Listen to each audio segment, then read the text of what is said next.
Record সংশোধনের জন্য যে ঘোষণামূলক মোকদ্দমা দায়ের করছেন, সেই মোকদ্দমায় আপনি যদি আনুষঙ্গিক প্রতিকার হিসেবে দখলে না থাকেন, তাহলে আপনাকে অবশ্যই দখলও চাইতে হবে।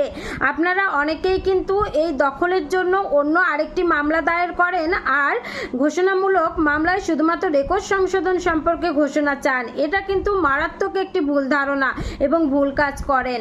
আপনারা ভাবেন যে আমরা দখল চাইব অন্য একটি সময় বা অন্য একটি মামলায় দায়েরের মাধ্যমে, আর আমরা রেকর্ড সংশোধনের জন্য ঘোষণামূলক মামলায় শুধু দায়ের করব।